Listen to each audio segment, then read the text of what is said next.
Controversies हो रही है, गाड़ियां खराब हो रही हैं, रबर वो गल जाता है, क्या ये सही है? ये पॉलिटिकल मुझे बदनाम करने के लिए और इथेनॉल को बदनाम करने के लिए एक प्रयास है। नए नए एक्सप्रेसवेज जो बन रहे हैं उनमें गड्ढे, उनको नुकसान। मैं आपको प्रार्थना करता हूँ कि हमारे हाईवे में जितने गड्ढे हैं उसके ऊपर आप कार्यक्रम करिए और दिखा दीजिए। NHAI ने एक कॉन्ट्रैक्टर का टर्मिनेट किया है। एक में हजारों जो मिलता है उसके ऊपर एक्शन दो, किसी को छोड़कर। देश के दो सबसे महत्वपूर्ण शहर में शामिल, देश की राजधानी और साथ में देश की आर्थिक राजधानी दिल्ली और मुंबई की हम बात कर रहे हैं। और ये दो शहर ऐसे हैं जिसमें अगर हम जो पारंपरिक यातायात का सबसे डिपेंडेबल साधन यानी कि रेलवे, उससे अगर हम एक सामान्य ट्रेन से आए तो 18 से 20 घंटे का समय लगता है, और राजधानी अगर हो तो लगभग 16 घंटे का समय लग जाता है। लेकिन अब पूरे उस परिवहन की परिभाषा को बदलता हुआ एक ऐसा एक्सप्रेसवे दिल्ली और मुंबई के बीच, जिसकी चर्चा बहुत होती थी, और नितिन गडकरी जी से हम लोग ये सवाल भी पूछते थे कि क्या वाकई संभव है कि दिल्ली और मुंबई 12 घंटे में, और अब जब हम उसके उस सिरे पर खड़े हैं जहां से दिल्ली में, चाहे ईस्ट दिल्ली हम लें या फिर दक्षिण दिल्ली लें, सबसे कुछ रास्ते हैं जो चढ़ जाते हैं इस पर आकर, ये संभव हो रहा है अब कुछ महीनों में। देखिए, अभी तो हम दिल्ली मुंबई हाईवे पर नहीं लगे हैं, हाँ। पर आप ये जो रोड के ऊपर खड़े उसके नीचे वाला एरिया जो है, हाँ। और एक कालिंदी कुंज वगैरह, ये पहले इस एरिया में मैं पब्लिक मीटिंग के लिए आया था। हाँ। और तब मैंने देखा वहाँ से चलना मुश्किल था। हाँ। काफी इंक्रोचमेंट, काफी इंक्रोचमेंट थी, ये थी, गंदगी थी, नाले थे। अब उस एरिया के ऊपर से ये एलिवेटेड रोड है। हाँ। ये स्टेट ऑफ आर्ट डिज़ाइन है, ये जो ब्रिज बना हुआ है ऐसे बहुत अच्छा डिज़ाइन है। अब यहीं से दिल्ली से निकलकर डायरेक्ट इस रोड से चढ़कर, ये भी रोड तो डायरेक्ट हमारा ये जो जेवर एयरपोर्ट पे भी जाएगा। जेवर एयरपोर्ट भी जाएगा तुरंत, ये जेवर एयरपोर्ट का रोड है, और बीच में से पलटकर फिर हम लोग दिल्ली मुंबई हाईवे को कनेक्ट हो जाएंगे। अच्छा, तो अभी जिस एरिया में हम दिल्ली के हैं, ये रोड अभी खुला नहीं है, कुछ दिन के लिए ये अभी प्रधानमंत्री जी का डेट मांगी है। हाँ। और तुरंत मिलने के बाद ये पूरा हुआ है। हाँ। और करीब 10,000 करोड़ का रोड हमने बनाया और बहुत सुंदर है। दिल्ली में हम 1,60,000 करोड़ के काम कर रहे हैं। अभी तो हमने वसंत विहार की टनल भी मंजूर की है जी, 8-9 हज़ार करोड़ की। हाँ। और हम दिल्ली को, बहुत कठिन काम है ट्रैफिक जाम से मुक्त करना, पर दिल्ली से ट्रैफिक जाम और पोल्यूशन से मुक्त करना, हाँ। ये हमारी कोशिश है और हम लोग इसके लिए कोशिश कर रहे हैं। हाँ। ये उसका एक बड़ा प्रयास, क्योंकि नीचे हम वाकई अब देखिए ना, ये पूरा गंदगी का नाला है। हाँ। ये पुराना एरिया है। हाँ। वो शाहीन बाग वगैरह जो एरिया था वो नीचे में था। और देखो ये किस प्रकार से, कितने बड़े समस्या ये काम करते समय, और हमारे प्लास्टिक पड़ा हुआ है केड़ कचरा से। अब ये पूरा एरिया इंक्रोचमेंट है, झोपड़पट्टी है। हमने यहाँ से ऊपर में आकर देखो ये क्रेन कैसे डाली है, कैसे बनाया, बेस बनाया, और नाले में घुसकर ये काम किया हुआ है। यानी आप नीचे जाके देखिए आप कि कितना कठिनाई में ये काम किया हुआ है। और ये नाले में हमने ऐसे ब्रिज तैयार किए। तो हम अब एक्सप्रेसवे की तरफ चलते हैं। चलिए जी।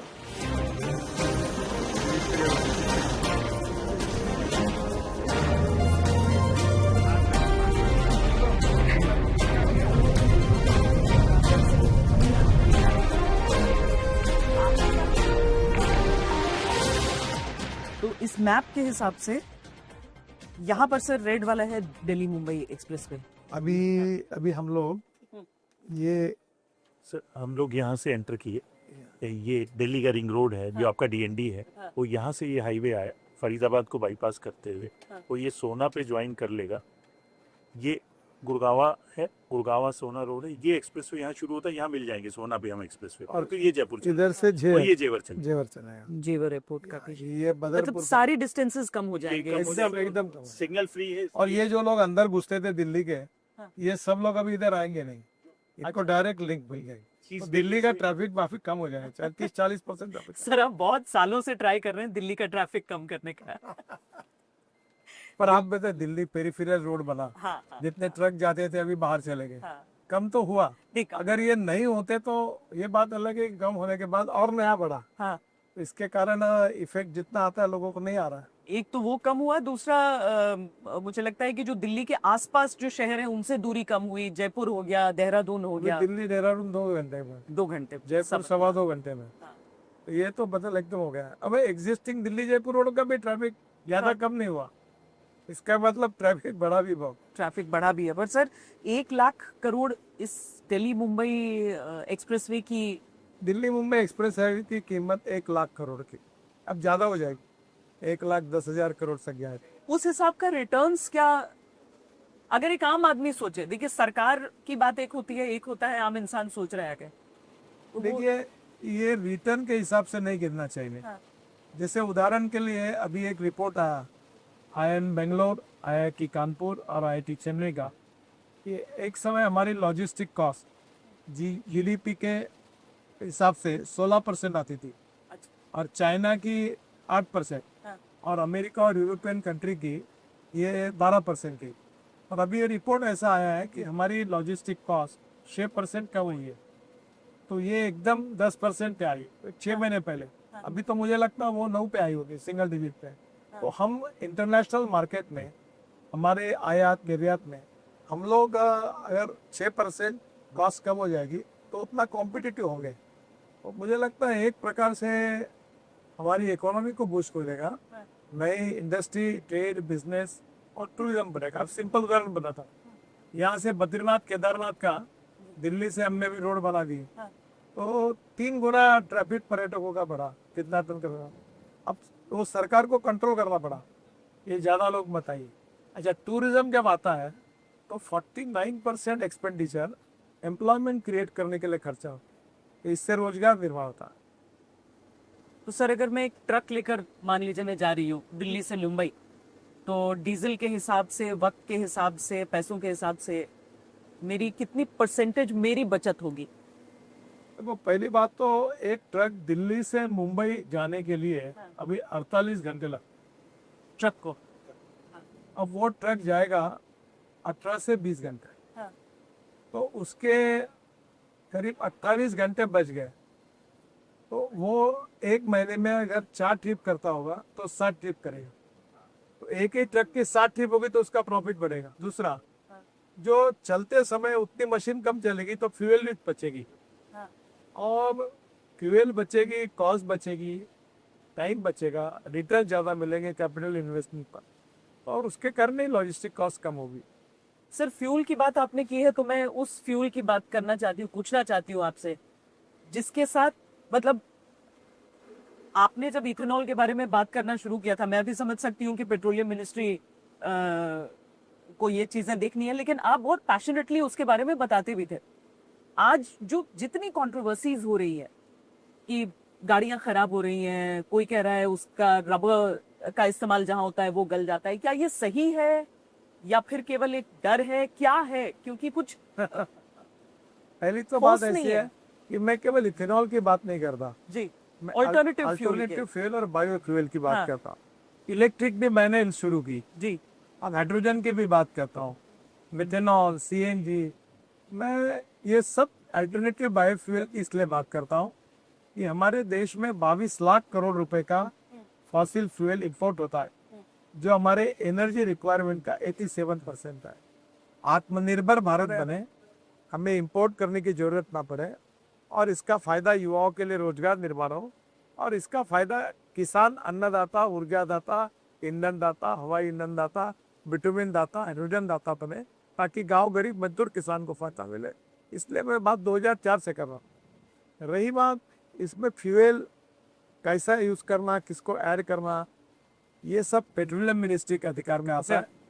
मेरी ट्रांसपोर्ट मिनिस्ट्री में ये जो ऑटोमोबाइल इंजन है, इसके स्टैंडर्ड फ्यूल के हिसाब से तय करना और उसके बारे में रेगुलेशन करके नियम करना, ये मेरे अधिकार में आता है। तो फ्यूल ऐड करना नहीं करना ये होता है, इसका टेंडर पेट्रोलियम मिनिस्ट्री निकालती है, रेट कैबिनेट में तय होता है। और ये भी आरोप किया गया कि मैं इथेनॉल शुरू होने के पहले ही मैंने शुगर फैक्ट्री शुरू की थी, अब तो मैं देखता नहीं, मेरे लड़के देखते हैं। और टोटल 1500 करोड़ लीटर जो इथेनॉल खरीदी किया जाता है, वो 550 इंडस्ट्री है। कोई चावल से बनाता, कोई मक्के से बनाता, कोई शुगर केन जूस से बनाता, कोई बोला, उसमें हमारा शेयर 0.07%, यानी 1500 लीटर में 1,70,00,000 में तो अल्कोहल बनाता हूँ, फिर बॉटलिंग प्लांट, तो हम लोग नहीं के बराबर। तो इसका बेनिफिट कोई हमको मिलने का कोई विषय नहीं, क्योंकि ऑलरेडी हम अल्कोहल अपना यूज कर रहे हैं। पर क्या इथेनॉल से नुकसान हो रहा है सर गाड़ियों?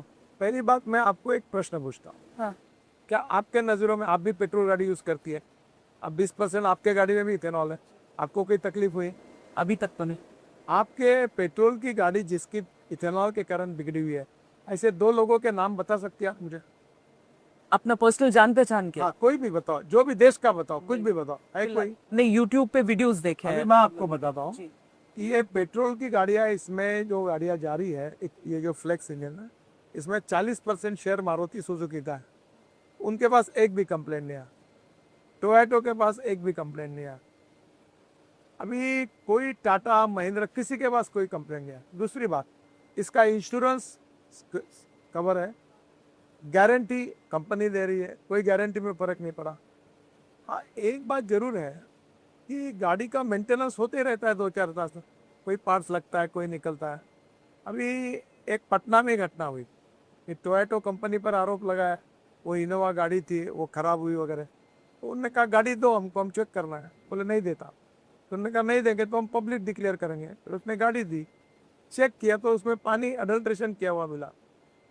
सर कोई खुद से थोड़ी मिलाएगा, मतलब अब आप ही बताओ कि फिर बाद में उसका टेस्टिंग हुआ, अब वो FIR दर्ज की उसके खिलाफ। अभी ये क्या है कि ये पॉलिटिकल एक मुझे बदनाम करने के लिए और इथेनॉल को बदनाम करने के लिए एक प्रयास है।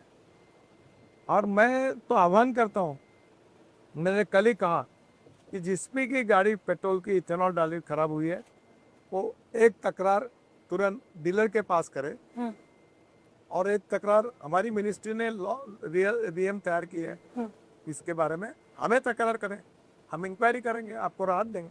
आपको लग रहा है सेफ है इथेनॉल? हाँ। देखिए, अमेरिका में इथेनॉल है, हाँ। ये थाईलैंड में है, ये जापान में है, ये जर्मनी में है, ये ब्राजील में है, ये हिंदुस्तान में है, हाँ। स्वीडन में है, ये 11 देशों में इथेनॉल यूज होता है। अब जिस देश में अपना खुद का पेट्रोल डीजल सस्ता अवेलेबल है, वो यूज करने का कोई कारण पर सर ये भी समझाइए ना, क्या ये सचमुच में पायलट प्रोजेक्ट है, क्या अभी कोशिश हो रही है या ये पायलट प्रोजेक्ट नहीं है, ये कोई इसको डिसेंट्रलाइज किया गया। कोई भी गाड़ी आज मेरे मन में आया और मैंने डाल दिया इथेनॉल, ऐसा नहीं होता। 4-4 साल इसके एक्सपेरिमेंट हो गया।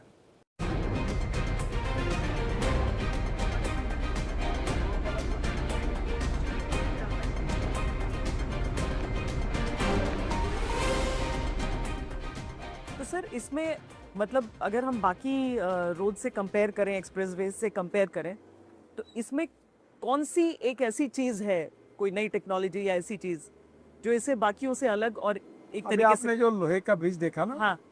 वो अपने आप में बहुत बड़े साइज का अच्छा डिजाइन किया हुआ है। वैसे हमारे हर प्रोजेक्ट में भी हम लोग जो जितनी नई नई टेक्नोलॉजी है उसको स्वीकार कर रहे हैं। वैसे इसमें एक टेक्नोलॉजी अभी आई नहीं है, ये 2 पियर है ना, हाँ। इसके बीच में हमारे यहाँ केवल 30 मीटर डिस्टेंस होता है। अच्छा। अभी हमने एक मलेशिया से और सिंगापुर से एक टेक्नोलॉजी लाई है कि ये 120 मीटर हो जाएगा डिस्टेंस। अच्छा। और एक ही पिलर के बीच में ऊपर का बीम स्टील फाइबर में कास्ट होगा। हाँ। और अभी हम 50,000 करोड़ के 5 ऐसे ब्रिज बना रहे हैं। हाँ। नीचे में कोना में, हाँ। नीचे में रोड, ऊपर में एक ही पिलर पर ब्रिज, उसके ऊपर में ब्रिज, उसके ऊपर में मेट्रो। अच्छा। 4 फ्लोर 3 फ्लोर के, अब 50 अभी मंजूर हो गए। अब मैं भूमि पूजन के लिए भी जाने वाला हूँ। हाँ। मुख्यमंत्री जी का टाइम है। और ये जो हम इस एक्सप्रेसवे की खासकर बात करते हैं, 120 किलोमीटर प्रति घंटे की रफ्तार अलाउड रहेगी इस पर। हाँ, सर सेफ्टी को लेकर कोई इशू नहीं होगा? अभी तो फॉरेन में 200 सवा 200 किलोमीटर तक अलाउ। हाँ। वैसे हमारे यहाँ भी स्पीड और बढ़ सकती है, पर हमने हमारे यहाँ के ट्रैफिक डिसिप्लिन और लोगों का अप्रोच देखते हुए हमने 120 तक सीमित किया। अच्छा, 120 पे सेफ रहेगा इस सेफ है। हाईवे पर? अच्छा। और हमने उधर पेंच में भी बनाया, नागपुर जबलपुर सुंदर बनाया। हम लोग इकोलॉजी एंड इन्वायरमेंट की तरफ ध्यान देते हैं, पेड़ को ट्रांसप्लांट करते हैं, वाइल्ड लाइफ को लिए सुविधा करके देते हैं। और हमने इकोलॉजी इन्वायरमेंट को प्रॉब्लम, हम बाम्बू के क्रैश बैरियर बना रहे हैं। हम डांबर में हम बिटुमिन में प्लास्टिक और रबर डालकर वो मिक्स तैयार करने की कोशिश करते हैं। बायो बिटुमिन, ये परली है ना राइस स्ट्रॉ, इससे बायो बिटुमिन बनेगा, वो हम यूज करने की बात कर रहे हैं। सर अगर एनवायरनमेंट फ्रेंडली डेवलपमेंट की बात करते हैं तो भारत दुनिया के देशों में रैंक कर रहा है अभी। हम बहुत आगे जा रहे हैं, बहुत जल्दी हम दुनिया के आगे जाएंगे। यही तो बायो फ्यूल, अल्टरनेटिव फ्यूल की बात है। अगर आगे जाना होगा तो प्रदूषण को कम करना पड़ेगा, और इसलिए फॉसिल फ्यूल को कम करना है। पूरी दुनिया फॉसिल फ्यूल को कम कर रही है, और वही तो पर्यावरण की रक्षा करने के लिए आवश्यक है। दिल्ली में इतना एयर पोल्यूशन है, ये पंजाब और हरियाणा में 280 लाख टन परली जला देते हैं। ये पंजाब और हरियाणा का ऑफिशियल डाटा है। अब वो परली से बायो सीएनजी बनेगा, हवाई ईंधन बनेगा, इथेनॉल बनेगा, और परली का भाव 2500 रुपये टन हो गया। तो हमने वेस्ट में वैल्यू क्रिएट की। हमने गाजीपुर टेकड़ी की 7 मीटर हाइट कम थी, वो पूरा कचरा हमने सेग्रीगेट करके रोड में डाला। अब दिल्ली की मैं 2027 तक हमने निर्धार किया है कि हम लीगेसी वेस्ट देश की समाप्त कर रहे हैं। बारिश इतनी तेज हो रही है, आपने ये भी कहा कि आपको टारगेट कर रहे हैं लोग। एक और चीज को लेकर बहुत ज्यादा टारगेटिंग हो रही है, वो ये है जो नए नए एक्सप्रेसवेज जो बन रहे हैं उनमें गड्ढे, उनको नुकसान।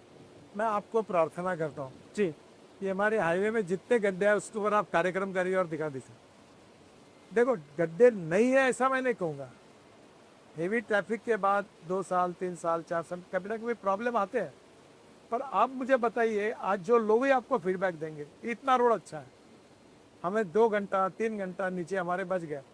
तो कमियाँ है और कमियाँ हम इम्प्रूव भी कर रहे हैं। और अभी हमारे पास एक एक्सरे मशीन जैसा है कि हम कॉन्ट्रैक्टर का, ऑफिसर का और रोड का एक्सरे निकाल के अब हम सब निकाल सकते हैं कि भाई गड़बड़ क्या है, राइडर क्वालिटी कैसी है, एक्सपांशन जॉइंट कैसे है, ये कंस्ट्रक्शन कैसा हुआ है, यहाँ पेड़ लगे हैं तो कौन से है, कौन सी स्पेसीज है, हम सबका। मैं अभी पिछले महीने में पूरा महीना मैंने एक 950 प्रोजेक्ट का रिव्यू लिया। कल भी मैंने करीब 23 एक्सप्रेस हाईवे का रिव्यू लिया, अधिकारी, कॉन्ट्रैक्टर सबके साथ। तो मैं ये नहीं कहता कि कहीं कमी हो सकती है, चल रही है। पर आप लोग एक्शन लेते हैं क्योंकि एनएचआई ने एक कॉन्ट्रैक्टर का टर्मिनेट किया है, बताया एक नहीं हजारों जो मिलता है उसके ऊपर एक्शन। तो मैं पहले कहता था कि अमेरिका से अच्छे रोड बनाएंगे, और अब highway network, national highway network में वर्ल्ड में नंबर 1 पर पहुंचा। और मुझे अमेरिका से आए हुए लोग कहते हैं कि तुम ये अमेरिका के जैसे रास्ते की क्या बात कर रहे हो, तुम गलत बोल रहे हो। तो बोला क्या हुआ, तो बोले हमारे रास्ते अमेरिका से भी अच्छे बने। इसका मतलब हमारे यहाँ कोई गलती नहीं है, ऐसा नहीं, कई गड्ढे मिल सकते हैं, हम उसको इम्प्रूव कर रहे हैं। कई कॉन्ट्रैक्ट्स, मतलब ये इतना लंबा स्ट्रेच है, इसमें कई कॉन्ट्रैक्टर्स काम कर रहे हैं। आप लोग कैसे सुनिश्चित करेंगे कि सोशल मीडिया के जरिए नहीं बल्कि खुद से ये जानकारी हो कि ये खराब है? और हमारे इसमें है ये बीओटी, हाइब्रिड एन्युटी, सब प्रोजेक्ट में 10-10 साल तक उस रोड को मेंटेन करने की गारंटी, डिफेक्ट लायबिलिटी उनके पास है। कुछ होगा तो उनकी जिम्मेदारी, उनकी बैंक गारंटी हमारे पास पड़ी है, हम जब्त करेंगे, कार्रवाई यहाँ जो नुकसान अगर दिखा है वो भरेंगे। हाँ बिल्कुल, उनकी जिम्मेदारी है। बाद में इनका हम रेटिंग कर रहे हैं अभी, बड़े बड़े कंपनियों को काम दिया है, और खराब काम करेंगे तो इनको सिस्टम से निकाल देंगे, ब्लैक लिस्टेड कर देंगे। अच्छा, हाँ, तो क्वालिटी कंट्रोल दुरुस्त, क्वालिटी के साथ कोई कॉम्प्रोमाइज नहीं जी। कितने समय तक वो आपके लिए प्रासंगिक रहेगी वो डिजाइन? जरूरतें बदलती हैं, उस हिसाब से दिल्ली मुंबई एक्सप्रेसवे को अगर मैं समझना चाहूँ। देखिए प्रॉब्लम एक है कि टेक्नोलॉजी, इनोवेशन, रिसर्च रोज बदलता है, और सरकार में नई बात को एक्सेप्ट करने के लिए बड़े रिलेक्टेंट रहते हैं, क्योंकि कल कुछ कम ज़्यादा हुआ तो क्या होगा। मैं आपसे प्रार्थना करूंगा कि नए प्रयोग करेंगे तो 10 में से 4 प्रयोग में कुछ अड़चन आ सकती है, तुरंत मीडिया उसको हिला से, तो कोई करने के लिए तैयार नहीं, ऐसा नहीं होना चाहिए।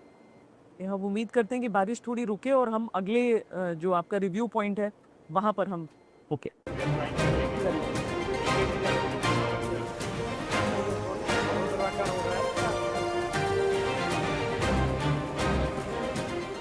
तो ये एक्सप्रेसवे पूरा खुलने का इंतजार सबको है। हम इस समय एक ऐसी रेस्ट एरिया में रुके हैं। बारिश बहुत हो रही है इसलिए शेड है, लेकिन ऐसी बहुत सारी जगह मिल जाती हैं। यहाँ पर ईवी के रिचार्ज का पॉइंट भी है और जो अब एक नॉर्म हो चुका है। लेकिन नितिन जी, अगर हम ये सोचें कि ये कब तक आपका टारगेट है, कब तक बिना किसी डाइवर्जन के, बिना इस पे से उतरे? अभी तो लगभग ये बड़ौदा के आगे तक पूरा हो गया। जी। केवल मुंबई के भी एक पैकेज में और इधर गुजरात में 2 पैकेज में प्रॉब्लम है। हाँ। वो कॉन्ट्रैक्टर फेल हो गया, हमने टर्मिनेट कर दिया। अच्छा। वही है, बाकी 3 पैकेज छोड़कर बाकी रोड लगभग 80% काम पूरा हो। आज जिस तरह के इंस्पेक्शन के लिए आप निकले, रिव्यू के लिए निकले, ऐसे आप निकलते रहते हैं? निकलते रहता हूँ, क्योंकि आपको एक बात बताता हूँ कि हम जब लोग प्रत्यक्ष रूप से देखते हैं तो मैं आज बहुत सी बातें मैं समझ गया हूँ। कुछ बातें आपके सामने बोल सकता हूँ, कुछ नहीं बोल रहा हूँ, पर मैं इसमें सब बातें समझ गया हूँ। और मैं इसके ऊपर वर्क करके फिर जब पूछूंगा क्यों नहीं हुआ, ये क्यों नहीं हुआ, ये क्या हुआ, तो इसका जब पता चलता है अधिकारी और कॉन्ट्रैक्टर को तो अवेयरनेस बढ़ता है। अभी ये जो हमने मशीन है, अभी जो मैं देखने लिए आपको ले जाऊँगा, ये एक्सरे मशीन है रोड का।